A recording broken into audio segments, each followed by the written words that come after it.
Değerli izleyicilerimiz, kıymetli Rehber TV izleyicileri, yeni bir programla daha birlikteyiz inşallah. Bu haftaki gezimizde, bu haftaki maceramızda Gaziantep'teyiz. Gaziantep ilimize yaklaşık 60 kilometre mesafede bulunan eski adı Ehneş, yeni ismi ise Gümüşgün köyündeyiz. Gümüşgün köyü, Ehneş köyü tarihi bir yer, tarihi oluşumlar Roma dönemine kadar tarihi uzantıları var burada. Arkamda gördüğünüz yapılar da çok eski, yüzyıllara ait yapılar. Köyde hala yerleşim var, insanlar oturuyor, köylüler var. Bu köyün hemen dibinde Fırat Nehri var, birazdan orayı da göstereceğiz. Fırat Nehri'ne sıfır bir burası.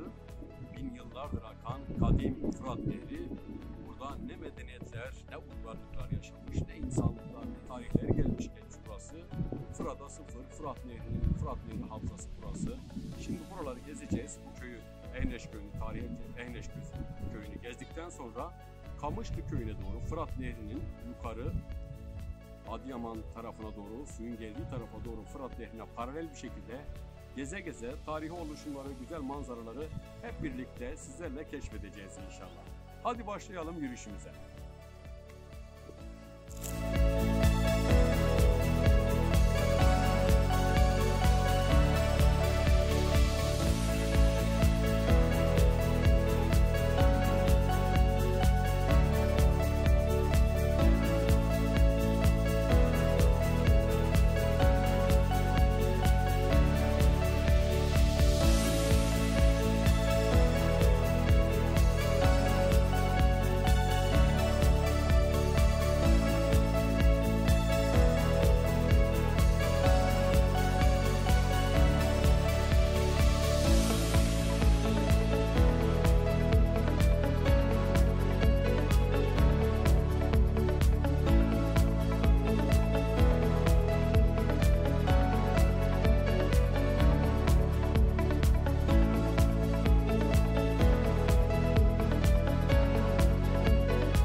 Değerli izleyicilerimiz, Ehneş köyünü, tarihi Ehneş köyünü gezmeye devam ediyoruz. Ta Roma, Bizans dönemlerinden kalma.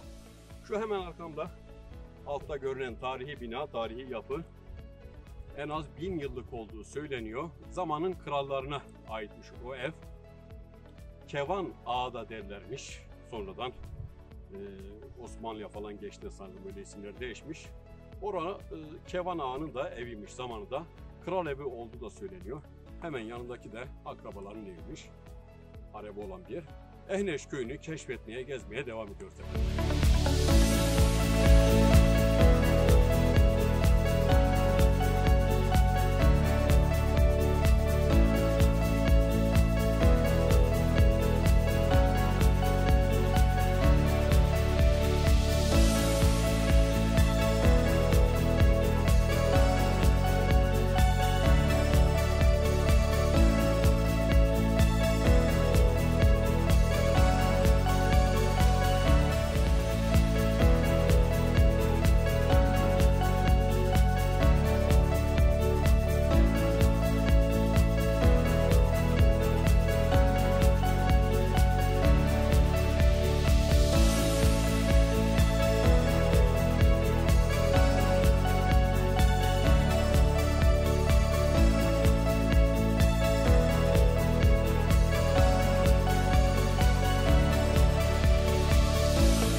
Maceramız, yürüyüşümüz devam ediyor. Kralın evindeyiz. Böyle kralın evinden manzarası, yani hiç de azımsanamayacak, küçültülemeyecek bir hakim bir yerde, yüksek bir yerde ve Kadim Fırat Nehri Suriye'ye doğru ve oradan Körfez'e doğru gidiyor buradan. Köyün eski kalıntılarını aşağıda görüyorsunuz. Köy baraj göletiyle, Birecik Barajı'yla kimin altında kaldı. Hemen burada kısa bir çekim yapıp arkadaşlarımıza yetişelim inşallah.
Değerli izleyicilerimiz, maceramız, yürüyüşümüz devam ediyor. Kadim Fırat Nehri kıyısında Ehneş'ten, tarihi Ehneş köyünden. Dağdayız değil mi? Dağda geziyoruz. Bunlar da benim oğullarım. Mustafa'yı biliyorsunuz, daha önceki programın birkaç programda göstermiştik sizlere. Bu da en küçük çocuğum Ertuğrul. Ertuğrul merhaba de. Merhaba. Evet, bu en küçük, onun büyüğü bu. Bunlardan 3 tane daha büyük var. İkisi üniversite okuyor. Biri bitirdi, biri de son senesi. 3 tane daha var. Yani toplam 5 çocuk var böyle. Bunlar da böyle ufak ufak doğa, dağ gezilerine alıştırıyorum. Nasıl çocuklar, memnun musunuz Mustafa? Çok memnunum. Güzel mi?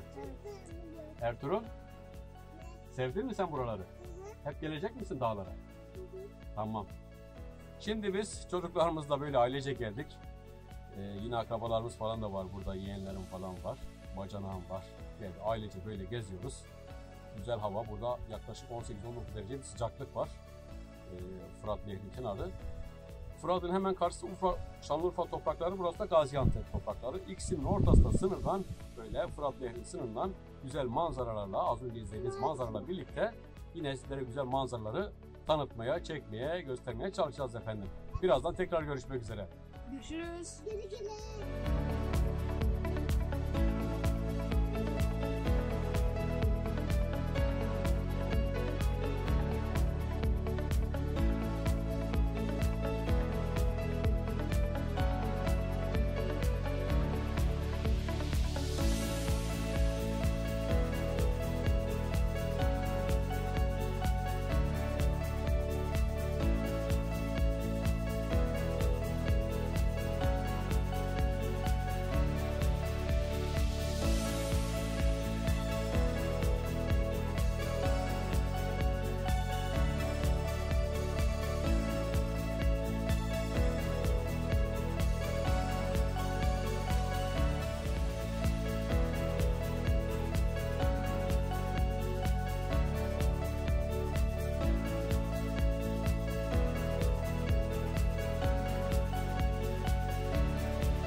Kıymetli izleyicilerimiz, maceramız, yürüyüşümüz, serüvenimiz devam ediyor.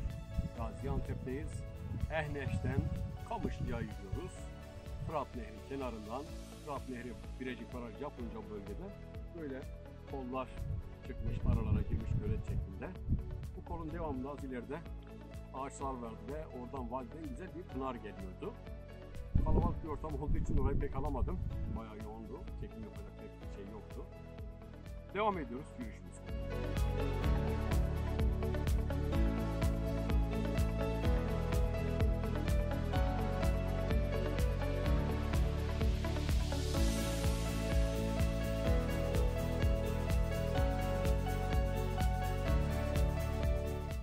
Yürüyüşümüz sırasında karşımıza böyle bir kaya çıktı. Koltuk kaya diyorlar buna. Defineciler daha farklı anlamlarda kullanıyorlar bunu. Bunun olduğu yer işte karşısında, sırtında, yanında, yununda mezarların, kral mezarları veyahut da mağaraların veyahut da define hazinelerin olduğu sıkça söylenir efendim bu koltuk kayalardan. Hemen sırtında görünüyor, çalın hemen arkası dağın ucunda birkaç tane böyle pencere var orada. Delikler, mağaralar var. Oralarda tarihi oluşum işte bunlar bir takım işaretler, bir takım bulgular böyle oyulmuş, yapılmış kaya. Şurada da bir durum var. Koltuk kaya ve arkasında da yine güzel oluşumlar. Devam ediyoruz maceramıza.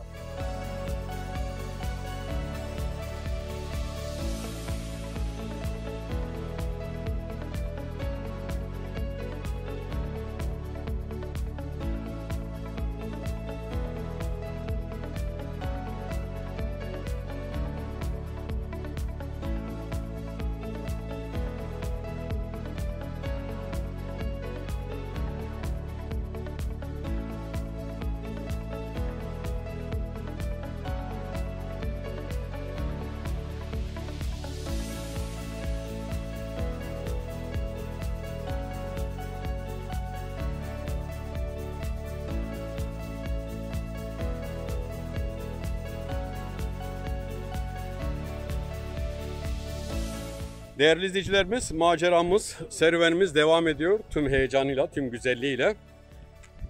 Ehneş'ten Kamışlı köyüne doğru intikal ediyoruz. Burada dar bir boğaza rast geldik, dar bir geçide rast geldik. Uçurum, kayalık. Şöyle gösterelim, arkadaşlarımız oradan geçmeye çalışıyorlar. İp bağladık, ip gerdirdik. Ama yine de bir hayli tehlike var. Görüyorsunuz. Panik atak, rahatsız olan arkadaşlarımız var. Yükseklik korkusu olan arkadaşlarımız var. Onlara yardımcı oluyor ekip arkadaşlarımız. Duyuyorsunuz, moral alkışları yapıyorlar. Çocukları geçirdik. Şimdi arkadaşlarımız geçiyor oradan. Bazıları ailece gelmişti. Zorlu bir parkur oldu. Ya daha doğrusu burası zorlu oldu. Diğer taraflar kolaydı, öyle zorluğu yoktu. Bir taraf böyle uçurum. Bir tarafta şöyle göstereyim. Fırat Nehri havzasındayız. Birecik Baraj Göleti burası. Kamışlı köyünü de çok az kaldı. Birazdan orada olacağız. Orada balıkçı bir abimiz vardı. O bizlere balık tutmuştu. Akşamdan ve sabahtan kaldırmıştı. Orada bir güzel balıklarımızı da yiyeceğiz. İhtiyaçlarımızı gidereceğiz. Sonra dönüşe geçeceğiz inşallah.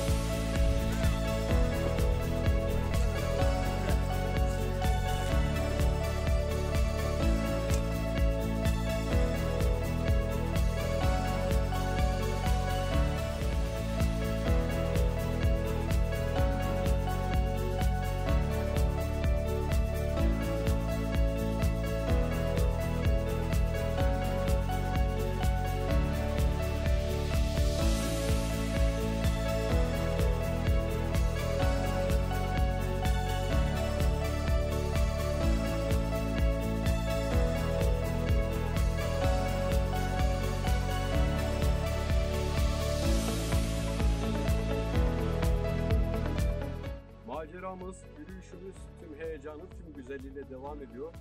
Az önceki görüntülerde de izlediğiniz gibi uçurumun kenarından, dağların, vadilerin birbirinden geçtik efendim. Bir halde heyecanlandık, çocukları geçirdik. Burada güzel güzel bir oluşum gördük. İnsan yapımı, el yapımı görüyorsunuz. Göz göz olmuşlar. En üst tepesine de çıkın. Bir cürüm vardı. Onun içinde bir cürüm daha vardı. Küçük. Bu arka manzaramızda görüyorsunuz. Fırat Havzası, Birecik Baraj Göleti. Şurayı da ayrıca göstereyim sizlere. Bu arada Şubat ayındayız. Çiçekler açmış burada. Burada bir bahar havası var. Arka manzaramızda görüyorsunuz. Vadi. Muhteşem bir görselliği var. Kocaman bir dağ. Ve o dağda oyuntular da var. Onları da görüyorsunuz. Grup halinde gelmeseydik, az bir ekip arkadaşımız olsa o mağaraları da gezecektik ama vaktimiz yok. İlerlememiz lazım. Aileler var, çocuklar var. Hızlı hızlı gitmemiz lazım. Onun için fazla detay alamıyoruz ama...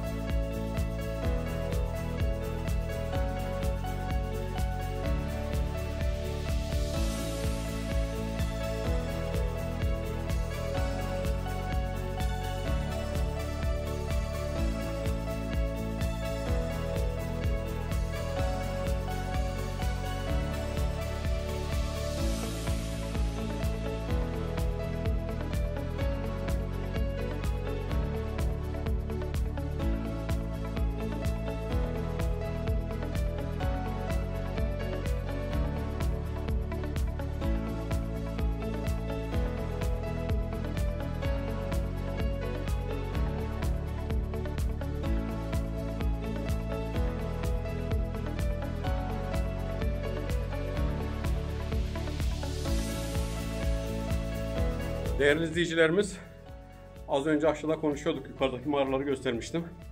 Şimdi sizin için o mağaraya koşarak çıktım. O mağaraları şu aşağıdaki düzlükte göstermiştim.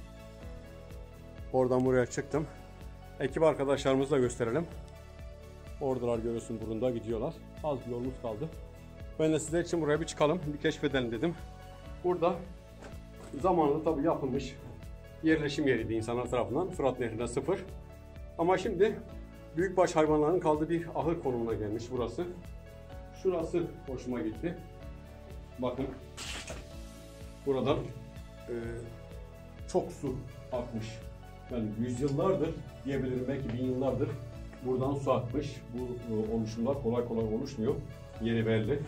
Burada da bir cürüm var, görüyorsunuz. O cürüne sular dolup ihtiyaçlarını gideriyorlardı. Burada yine ip bağlama yerleri var çeşitli ihtiyaçlar için. Yine halen akan bir su var burada. Bunu da gösterelim inşallah sizlere. Görüyorsunuz. Hafif damlama sızma şeklinde. Yani burası biraz temizlense, o suyun olduğu kısım, altta da bir cürüm var. Orada temizlense akan su yine insanın ihtiyacını giderir. Temiz kalırsa burası. Çünkü kayadan sızarak gelen bir su. Şuralarda halen terlemeler var. Yine şurada bağlama yerleri var. Bir hayli güzel bir oluşum olmuş burası. Ateş yakılmış belli. Şu izleri de gösterelim sizlere. Bakın oradan su terliği oluyor. Çatlaklar vurup buradan, delikten buradan şuralara getirir. Aşağı, ucuna. Buradan da öylesine yine yapılmış. Şuradan da bak biraz akmış. Şu çatlakları hususi yapıyorlar ki ne? Buradaki gözlere doğursun diye. Şurada daha çok belirgin var. Bak mesela. Göstereyim bak oradan. Böyle akmış. Bu çatlakları kullanmışlar. Burası biraz daha şey duruyor ama şurası daha İşte toz toprak veya terleyen, damlayan sular buralara aksın diye böyle güzel çalışmalar yapmışlar. İşte görüyorsunuz manzaramızı. Burada bir göz daha var. Oraya da girelim bakalım. Burada kırlangıçların yuva yerleri yapılmış, yapılmış. Şurada gösterelim. Bakın şurası ip bağlama yeri. Oradan artık aşağı doğru bir şeyler bağlamak için, kullanmak için yapmışlar. Yine şurada var, görüyorsunuz. Şurada var. Bayağı var burada. İşte şurada 2-3 tane daha var. İp bağlama yerleri. Bağlayıp çeşitli eşyalar veya hayvanlarını da bağlamak için kullanıyorlarmış buraları. Böyle güzel manzarası var buranın. İşte Kadim Fırat Nehri, 1000 yıllardır akan bir nehir. Mükemmel bir coğrafyası var buranın. Arkadaşlarımız sesleniyorlar, gidelim inşallah onlara. Fazla da geç kalmadan.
Değerli izleyicilerimiz, Kamışlı Köyü'ne geldik.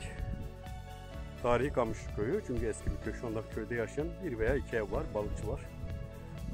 Üst tarafa yeni yere yerleşmeye taşımışlar, tepenin üst tarafına. Fırat Havzası. Tabi köylerin tam böyle dağın dibine kurmuşlar evleri. Eskiden hep böyle yaparlardı. Tarlalar ise Fırat'ın suyunun daha bundan 1/4'ünü düşünün. O kalan düzlükte de tarla ekimlerini, bostanlarını yapıyorlardı. Şimdi buraya gidip balıkçılarımız orada bizi bekliyor. Balıklarımızı hazırlamış. Onlar bir güzel afiyet yiyeceğiz çünkü çok acıktık, çok susadık.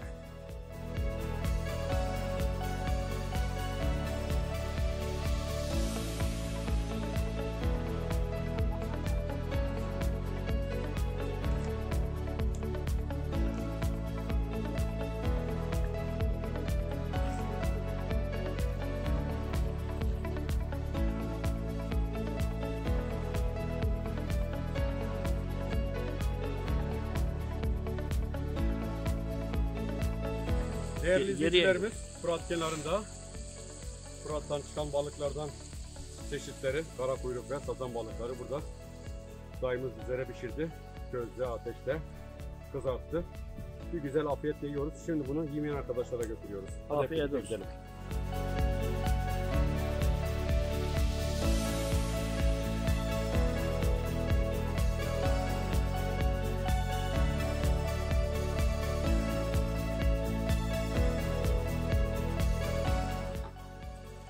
Değerli izleyicilerimiz, kıymetli Rehber TV izleyicileri, bugün de bir programın sonuna geldik.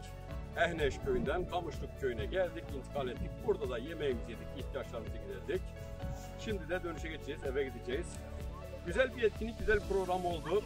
Haftaya bir başka programda inşallah tekrar buluşmak üzere. Allah'a ısmarladık.